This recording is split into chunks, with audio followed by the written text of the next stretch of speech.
Well, hey, what's up, everyone? Welcome back to another episode of the Amazing Seller Podcast. This is episode number 413, and today we're going to be talking about a topic that I'm very interested in and probably going to be doing here in 2018, and that is expanding your brand and products globally.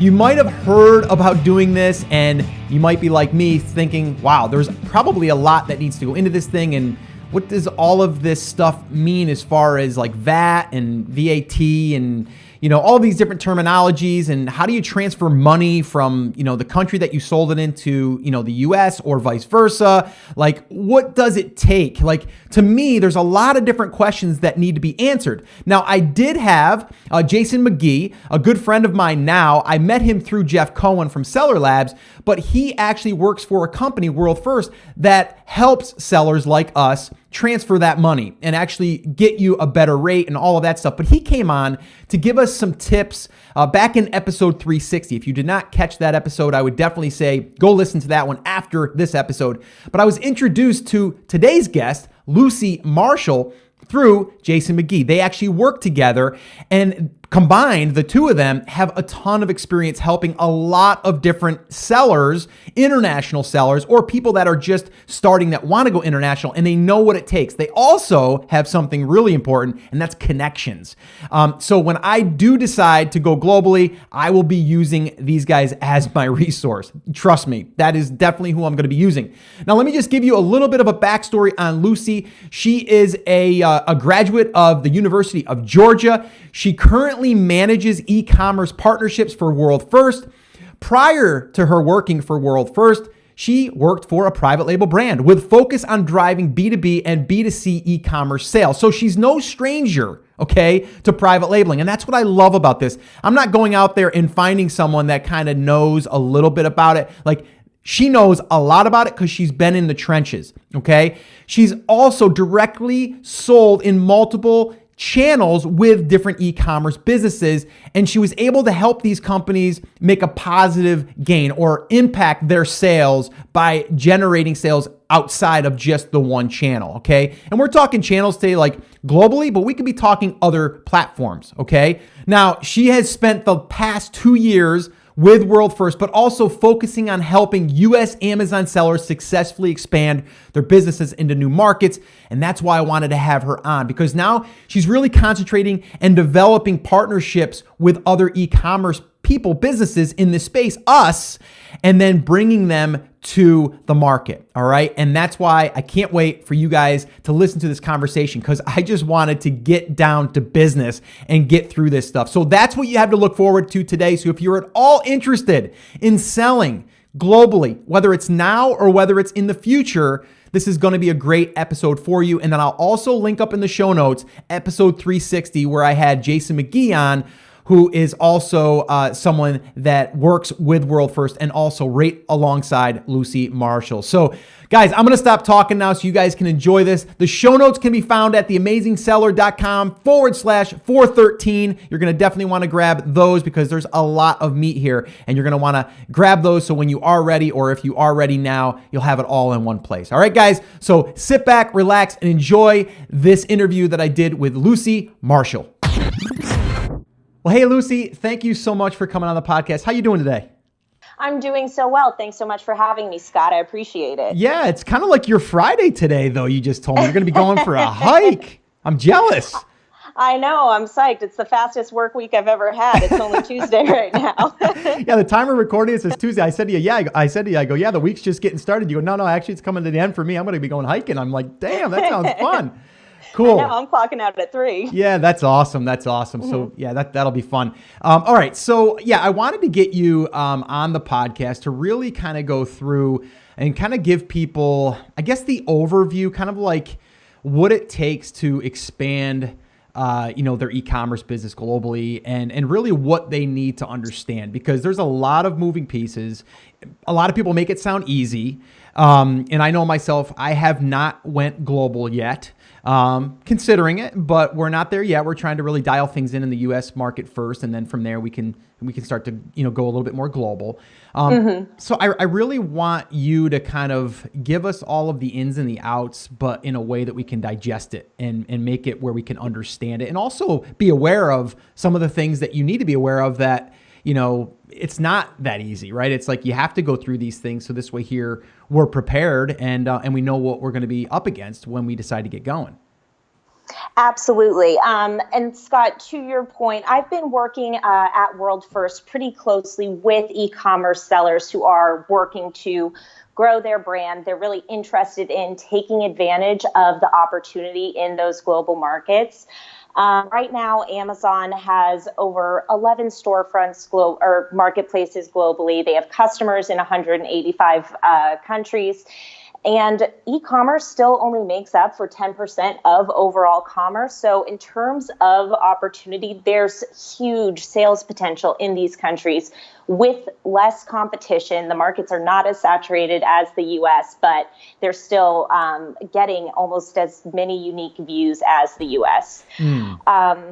Yeah, that's and that's exciting, but also it's for me. I think to myself, okay, now I got to set up different business entities and all of this stuff, right? And I know that you're going to kind of go through all that stuff because that is the scary part of it. It's right. If it was just me saying like, sure, just sell my stuff globally, it sounds great, but there are some things that we need to be aware of. I want people to also know that, you've actually worked very closely with private label brands even before I believe that you were working for World First. Is that correct? Yes. So I was working for a small brand back in DC, and we had both a B2B and B2C business, and we were really working on growing our e-commerce channels and working really closely with Amazon distributors in addition to selling on our own e-commerce site. And what I'm learning in retrospect, kind of looking at that, we really saw the one Amazon distributor that we worked with that was selling, we were selling to B2B, but that dramatically spiked our sales from that one account. And what I'm learning now is how much more beneficial that would have been to manage our own Amazon storefront, really figure out a way to better distribute those sales and get that higher margin as you are selling at the retail price point across multiple channels. Okay. Yeah. And I just kind of wanted to highlight that because I want people to understand, like you're actually someone that's been in it as far as like in the trenches and you still kind of are because you're working with businesses, but it's kind of like you understand the private label model. You know what I mean? Like you get it. Yeah, absolutely. And the headaches from shipping from a manufacturer in China, getting it to fulfillment, Right. making sure everything's coming in correctly, because we certainly had snafus with that along the way. And it's not an easy thing to manage by any stretch.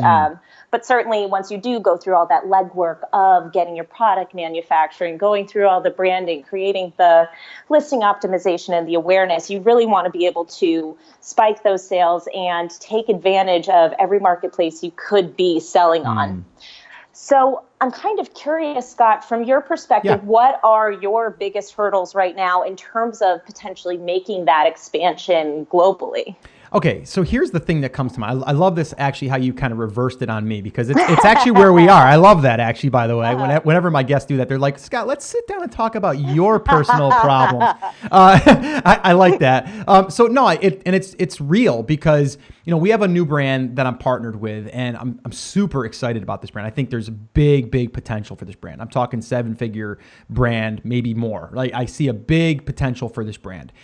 We are building it as a brand. We're not building it as just like a one-off product or even like an open brand concept. It's like specifically going to be targeting certain markets, but we are just ramping things up now. I think we have like 9 or 10 SKUs. Our problem right now is inventory. Is keeping inventory in stock, which is a good problem to have, but it's still managing the finances, the cash flow and all that stuff.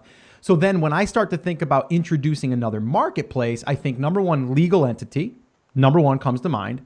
Secondly, I think to myself, okay, I need to supply another fulfillment center with more product because they're not going to take this stuff unless you tell me that I'm not correct in thinking this. But the stuff that I ship into Amazon here is not going to be served over, in the UK market.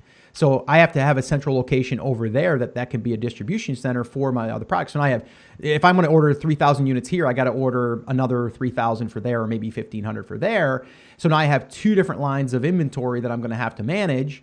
And not to mention just the banking side of things. So those are like the main things that come to mind. And that's what kind of like, before we go there, let's make sure we get everything going here. And then we can start thinking about the next thing. So educate me.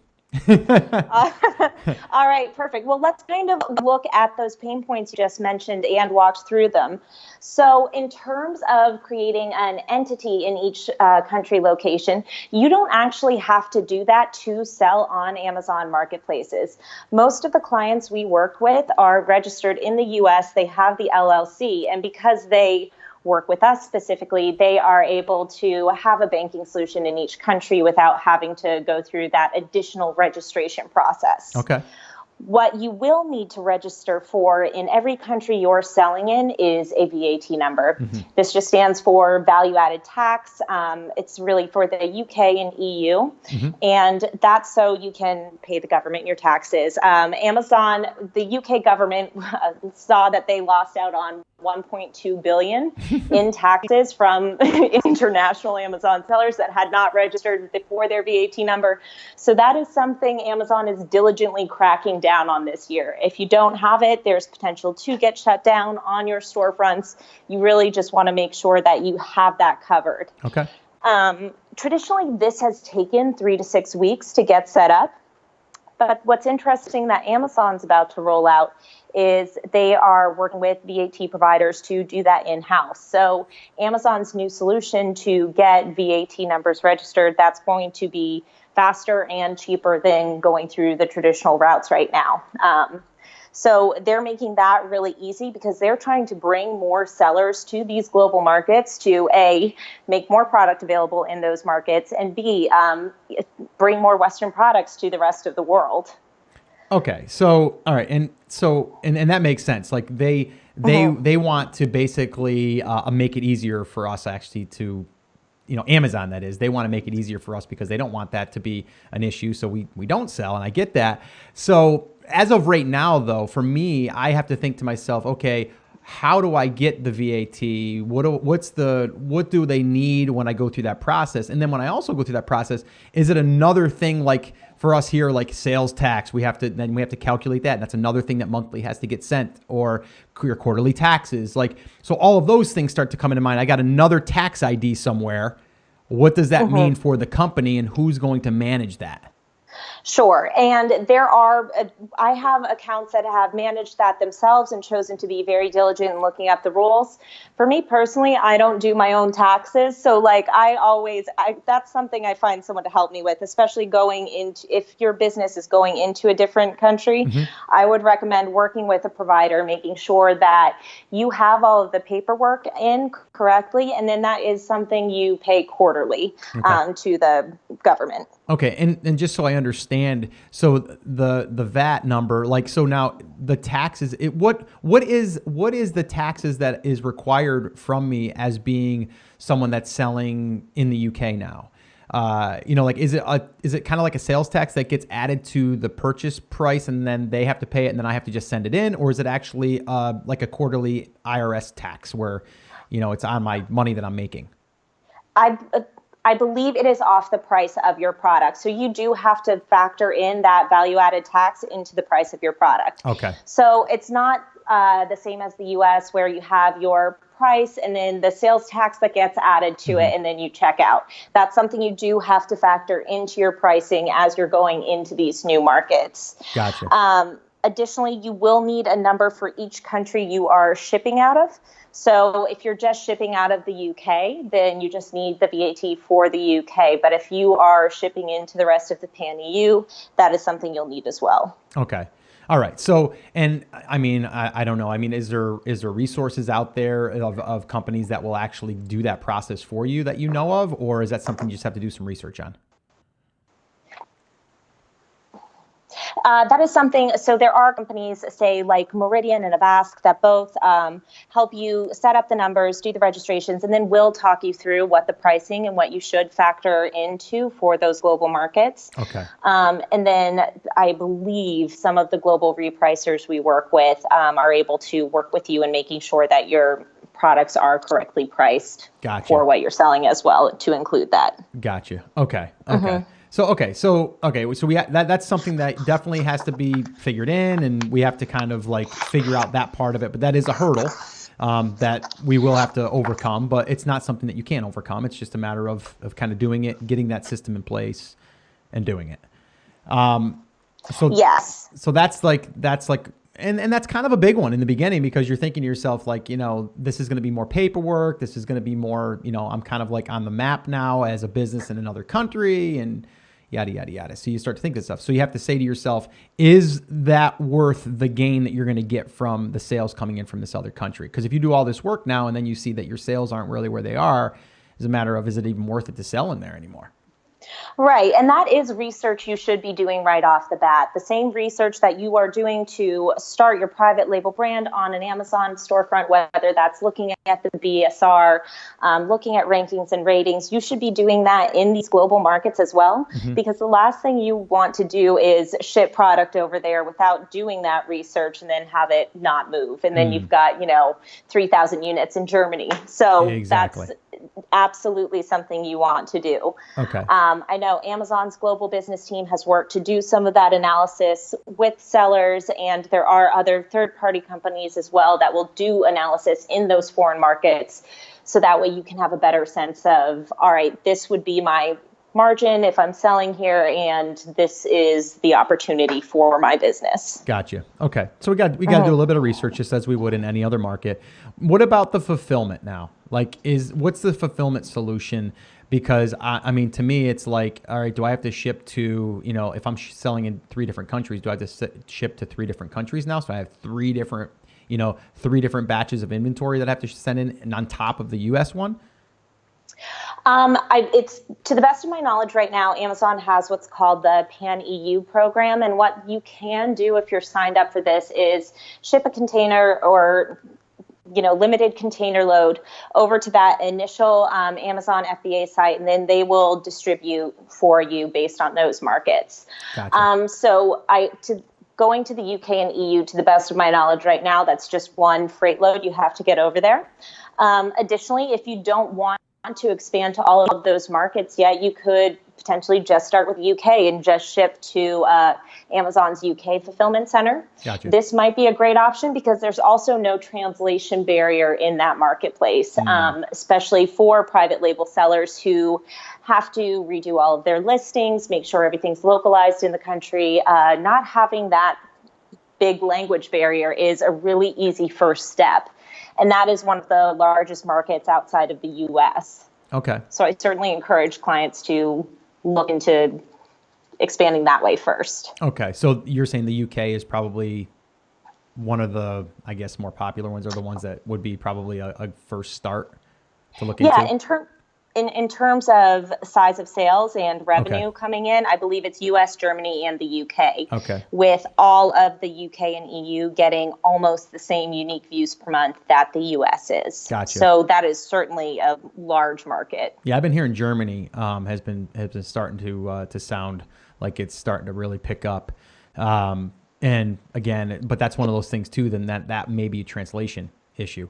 Right? Because if things are being purchased in Germany, then possibly it's going to have to be translated into German.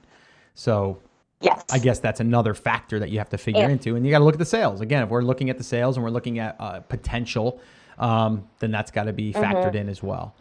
And I'm looking at your notes here, and again, shipping and logistics you have here, because, you got to figure that stuff out. And you have here, a lot of times if you're shipping, depending on the size and all that stuff, that could play a factor. Lightweight items generally work better. It doesn't mean that the heavier ones won't if the profit margin's there. Can you speak a little bit to that?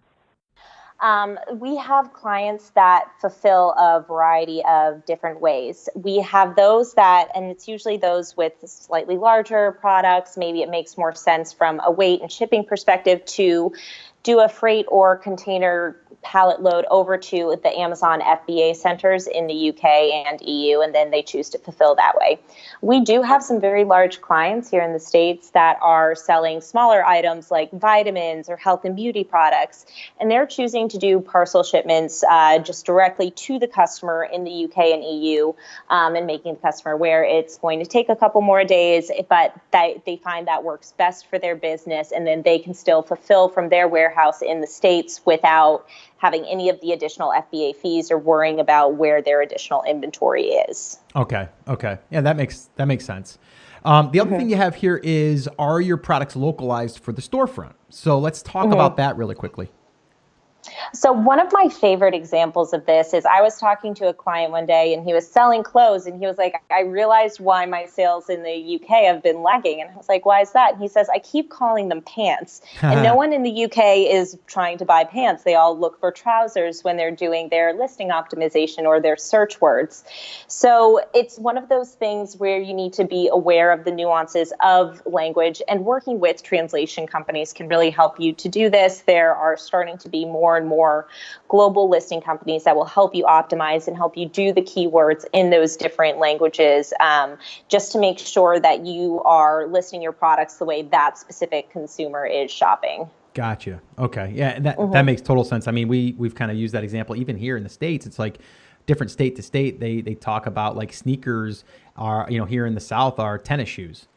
So it's like, I wouldn't call them that because I'm not originally from here in South Carolina, which I am now, but it's when I call them sneakers, it's like, oh, you mean tennis shoes? It's like, yeah, I guess so. So it's just, we all have, soda is pop sometimes, you know what I mean? Like, it's just different ways to describe it. And that can make a huge difference, depending. But yeah, translation I could see could be a huge thing. And that's, again, where you have to understand if you're going into, a market that is different, especially into a foreign market, it most likely is going to be described as something different. So that's a great point. And again, here, I'm just looking through your notes here, but, and you really do stress that, a lot of times it's going to be easier if you deal with like the UK because of that, that language is there. It's not anything different. We don't have to really worry about optimizing differently, really. We can pretty much just take what we have and kind of make sure we do the research, but then adapt it to the UK market and then kind of just see what happens at that point. Absolutely. And because even with some of the exchange rates, because you're able to even price those products a little bit higher, and then you're getting the return from the pound to dollar as well. So there's a lot of I love the option of expanding to the UK because I think the sales are there, the exchange rate is there, and then you don't have that additional burden of translation and just a little bit of localizing that you have to do on that marketplace. Gotcha. And the other thing I see here, you have a note as make sure none of the ingredients in your products are restricted. Right. So that's another thing you have to be really aware of.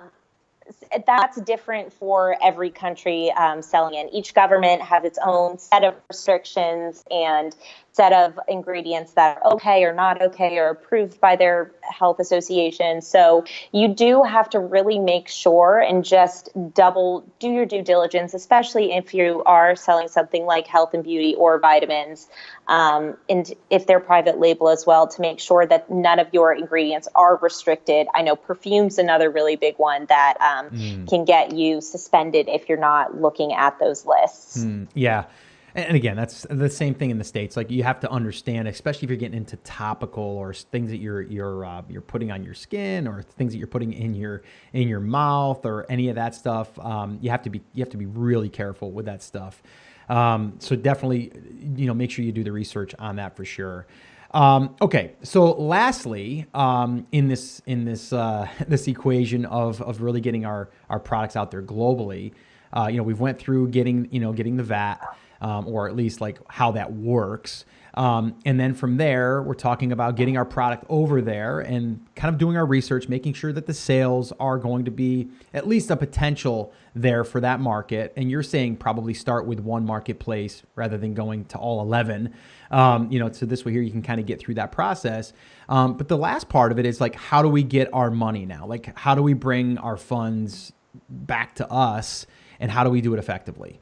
And that's where I think World First is going to come in, and that's what I want you to really dig into now. Yes, and especially after going through all those steps, I'm like, we are definitely the easiest to get set up, which is probably beneficial for everyone to hear. Right. But just so everyone is aware, when you are selling on a marketplace and you're based in the States, a marketplace like Amazon will handle that conversion for you. So if you're selling in the UK, they'll send your pounds back to dollars, but they are taking a pretty hefty percent out of that. Okay. The benefit of working with World First is we are able to open domestic in-country receiving accounts for you in every country that you're selling in. So if you're selling in the UK, we'd have a pound account. EU, we'd have euros, and then that's also available in Japan, China, Australia, and Canada as well. So you have one online login, and then you're able to manage all of those currencies from one place, manage your transfers, and have a dedicated in-house relationship manager who's able to look at when the rates are going to be volatile, say, hey, maybe you should look at booking a forward contract for the next 6 months because this is predicted coming down the tracks. So it's really beneficial to have someone in your corner to make sure that you're aware of what's coming down the tracks with rates. In addition to that, having more control over your money and bringing more money home from those storefronts. Okay, so lead me through, like, if I didn't have a company like World First to actually do that, how does it work? Like, I get paid every 2 weeks from Amazon right now. So does it just automatically, like, once I set up my account for selling in the UK, do they just automatically then just convert it and then just send it to me in US dollars?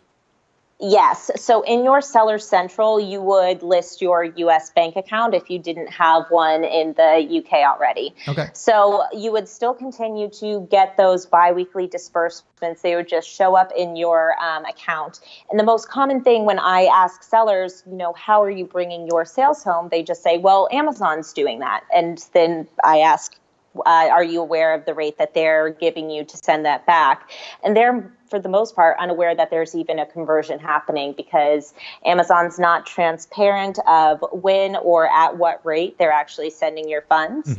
And it's been my experience that can be, anywhere between 3 to 4% of that bottom line. So we can definitely be more competitive on those rates, and it ends up over the course of a year saving you potentially hundreds or thousands of dollars that you can then reinvest to put more inventory in those FBA spaces. Okay. So, and again, just to kind of distill this down. So my money comes in from the UK into an account that I set up over there, but then when it gets translated or gets kind of converted, and then Amazon is going to help us with that, but they're going to charge us like 3 to 4% to do that. So, I'm just throwing a number out there. They're going to charge us a percentage to do that.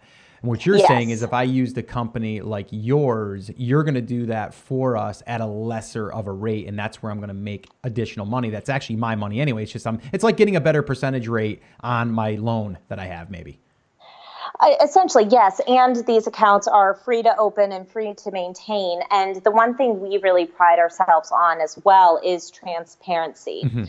So the other thing I would say that you're losing out on when using Amazon to manage your currency conversion is the lack of transparency and the lack of ability to control your own transfers. Okay. Brexit is a great example of this. We had clients who had received funds in. They had maybe been collecting their funds for a couple of weeks because they hadn't been ready to make a transfer. And then they transferred it right before Brexit happened. When Brexit happened, we saw, I believe, a 10% move in the rates against the favor of the seller. So by virtue of those sellers being in control of their funds and being in control of when they could move them, they got a much better rate because they moved it before we saw that big slide. Gotcha. So it's kind of like knowing when to pull the money or being able to look at the rate and saying, I don't need the money to be pulled right this second. I'm going to wait and see if the rate is better in a week or something like that. Yes, and it depends on your cash flow, and it depends on when you want to move your money. And again, mitigating risk, it often becomes a bit easier to just keep trading consistently. But if there's going to be a bit of volatility and you want to wait that out, you have the ability to leave your funds in the account or transfer them depending on whether or not you need the funds. So because what I'm thinking to myself is I'm thinking cash flow. I'm thinking like, I can't tie up my money. I need that money to come back in, reinvest in inventory, maybe pull out my profit, for, whatever, paying employees, whatever. So like if that's the case, is there a way that I can lock in a rate at all? Or is it always going to be floating? You can lock in what we call or forward contracts. So let's say you are expecting to move $500,000 in sales over the next 6 months. You are able to lock in a rate for that time for that, and we would need a deposit to do that. Mm-hmm. But the benefit of doing that, the rates will continue to fluctuate over that time. But by buying a rate that you are comfortable with, you are then protecting your price margin because you know exactly what you're going to be getting back every time. And then you just have consistency in the way you're moving your business. Gotcha. So we do have clients that are locking in that rate and then trading down from that as a way to just mitigate that risk long term if they're expecting to move a lot in sales. Is there a common thing that people are doing? Or businesses that are doing this and using your services? Is there a common thing, or are people just like allowing the market to kind of fluctuate? It depends truly on the business and what their cash flow is. Okay. We have clients that kind of do strictly forward contracts, and then we have others that just go by the daily rate because they know some days it'll be up, some days it will be down. We have absolutely zero control over the rates, so the only thing we can advise on is that it's going to constantly be moving. Right. So it's just kind of completely depends on their business. Okay. Yeah, that makes. I mean, it makes it. I guess that's one of the things that you wouldn't need to worry about. I mean, obviously, when I'm ready to go global, I'll be definitely reaching out and really using you guys because I know that. It's something that I'm not going to want to deal with, and I'm also going to want to save some money if I can. You know what I mean? Like with my money. Yeah. So it's something like, and I feel as though, you guys are, and there's probably other companies out there that, I don't want to, say that they're not trustworthy, but I like to know who I'm doing business with. And I know that you're, a huge part of the team over there, and really understanding the process for a private labeler, I also think is another big one, because it's not always the same as just a regular traditional business. So I do appreciate you kind of giving us the ins and the outs. Is there any other thing that you want to add that you think that we need to know about going global? Truthfully, I think it's once you get in there and really being able to expand your product and there's so much more that you can do once you are over there in terms of listing optimization, in terms of keyword research. Mm-hmm. Those are really the high level steps of getting set up. And once you are on those marketplaces, there's so much more you can do to really spike those sales and continue to make relationships with new providers who can really help grow in those marketplaces. So I'd say it's really similar probably in a lot of regards to selling on Amazon in the US, in the sense that there's always something changing, there's always something new coming down the track. So just be prepared for that flexibility and that opportunity again in these new marketplaces. Cool. Yeah, no, I love it. I mean, there's some steps that need to be done, but I think again, if you've done the research, if you know that there's a market there for your products, then it's definitely something that you should be looking into and possibly launching your products across other marketplaces. I mean, it's kind of like a no-brainer, but you have to get through those steps. So by you sharing these with us, I think that's given us definitely an outline. I will link everything up in the show notes. If you guys want to learn more about World First, you can head over to theamazingseller.com/world first. And can anyone reach out to you guys there and speak to someone about this, or can they email someone? How would that work? Absolutely. You can just email me. My email is lucy.marshall, MARSHALL, @worldfirst.com. I'm more than happy to answer any and all questions anyone has, and if you need help getting set up, walk you through that process as well. Oh, that'd be awesome. Yeah, okay. So then that's what I'm going to do. I'm going to link everything up in the show notes. I'll link your email up, and I'll also leave the direct link. So this way here, they can go to World First, check it all out. But I think they're definitely going to want to probably reach out, especially if they're thinking about, launching and getting everything kind of set up. And that'd be awesome. And I really appreciate it, Lucy, for coming on and sharing this. And I'm sure we'll have you back on too, because you kind of have your hands in the marketplace and other people's brands, which is kind of interesting. So I always love to be able to hear, as far as, especially in this side of things, I don't have a lot of experience. So it's always an education for me. So I want to thank you once again. I want to wish you luck on your hike, by the way, and have fun. Thank you so much. Yeah, no problem. And we'll definitely keep in touch. And I, again, want to just say thanks for coming on. All right, perfect. Thanks so much, Scott. Okay, so this is one thing that I want to say here. Connections, connections, connections. This is what it's all about. And it doesn't matter what business you are in. When you have the right people that you can reach out to, resources, that is, people like Lucy, Marshall, and World First, it is going to make it easier for you to expand your business.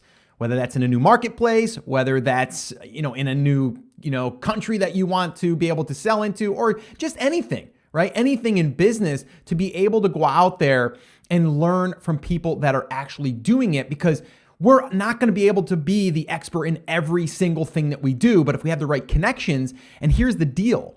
These guys have their own connections that they get to connect you with. And that's why I love this podcast, because now I have two really awesome connections. I have Lucy and I have Jason McGee. So, I feel really grateful to have those connections, but now also to give you guys those connections. And that's really what it's all about. Depending on where you are in your journey, when you decide to go global, if you do it all, or just other platforms, this is a resource for you. So I'm going to go ahead and give you guys the link directly to go to their website, okay, and their company's website, and then you can get more information. And you can find that by heading over to theamazingseller.com/world first. All right. And you'll get all the information over there, and there's no spaces or anything. It's just theamazingseller.com/world first. And you'll get that, or you'll go on their website and you'll be able to reach out to those guys, or just send them an email. I'll also go ahead and I'll link up their emails, both of them, Jason and Lucy, in the show notes. I'll also put the link to the website there as well. But there's a lot that goes on, right? There's a lot of things that go into globally selling your products, and that's okay. But you can also see these guys know exactly what it takes, and they want you and me to be able to get up and running on another platform. And you can hear how Lucy said, not every platform is right for you right now. Not every channel is right for you right now. Go after the low-hanging fruit. Again, if you're selling, a product in Germany, it's going to be a little bit harder maybe for you, because you have to do some translation than if you just went to the UK, right? So you can hear all of the things that we discussed is there for you to take advantage of what is already there for you without having to do a ton more work. And then also for them to eliminate anything as far as, or any issues as far as, transferring the money from one place to the other, and then them also connecting you with other people that can help you with fulfillment and all of that stuff. So I can't say it enough. Connections are huge. And I would definitely reach out to those guys if you are at all interested in learning more about it, or maybe even if you just had a question. They're so willing to give and to share.